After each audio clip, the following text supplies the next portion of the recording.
அனைவருக்கும் வெற்றி தமிழ் பயிற்சி அகாடமியின் சார்பாக இனிய வணக்கம். இந்த ஷார்ட்ஸில் நம்ம தமிழில் ப்ரீவியஸ் இயரில் கேட்ட வினாக்கள் பார்க்க போகிறோம். பாருங்கள், ஃபஸ்ட்டு கொஸ்டின் வந்து மொரீசியஸ், இலங்கை உள்ளிட்ட நாடுகளுடைய பணத்தாள்களில் எந்த மொழி இடம்பெற்றுள்ளது? ஸோ இதெல்லாம் நமக்கு 9th தமிழ் புக்கில் இருக்குங்க, அழகாக நமக்கு வந்து கொடுத்துருப்பாங்க. ஸோ அப்போ மொரீசியஸ், இலங்கை இந்த நாடுகளுடைய பணத்தாள்களில் தமிழ் மொழி இடம்பெற்றுள்ளது. ஆப்ஷன் ஏ மிகச்சரியான பதில்.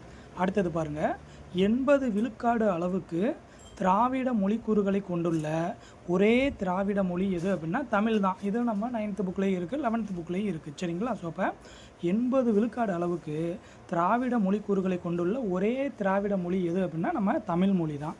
அடுத்தது பாருங்கள், தமிழ் மொழியில் இன்று நமக்கு கிடைத்துள்ள நூல்களுள் மிக பழமையான நூல் எது அப்படின்னா தொல்காப்பியம் தான், சரிங்களா? மிக முக்கியமானது.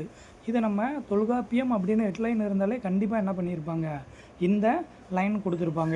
இதுவும் நம்ம 9th புக்கில் இருக்குது, சரிங்களா? உயிரின் வகை அப்படின்னு கொடுத்துருப்பாங்க. ஸோ அந்த இதில் வந்து ஓரறிவு, ஈரறிவு, ஆறறிவு வரைக்கும் எந்தெந்த உயிரினங்கள் அப்படின்றத சொல்லியிருப்பாங்க. ஸோ அதில் இடம்பெற்றிருக்கோம். ஸோ அப்போ தமிழ் மொழியில் நமக்கு கிடைத்துள்ள மிக பழமையான நூல் எது அப்படின்னா தொல்காப்பியம்தான். அடுத்தது பாருங்கள், கற்றோருக்கு சென்ற இடமெல்லாம் சிறப்பு அப்படின்ற நூல் இடம்பெற்றிருக்க, அதாவது அந்த தொடர் இடம்பெற்றிருக்கக்கூடிய நூல் எது அப்படின்னா ஆப்ஷன் சியில் இருக்கக்கூடிய மூதுரை தான், சரிங்களா? ஸோ இது நம்ம 6th புக்லேயே இருக்குது, சரிங்களா? மூதுரை கொடுத்துருப்பாங்க. மூதுரை அப்படின்னா மூத்தர்கள் கூறும் அறிவுரை அப்படின்னு கூட சொல்லியிருப்பாங்க. ஸோ அப்போ கற்றோருக்கு சென்ற இடமெல்லாம் சிறப்பு அப்படின்ற தொடர் இடம்பெற்றுள்ள நூல் எது அப்படின்னா மூதுரை, சரிங்களா? மிக முக்கியமான கேள்விகள், நல்லா பார்த்து வச்சுக்கோங்க.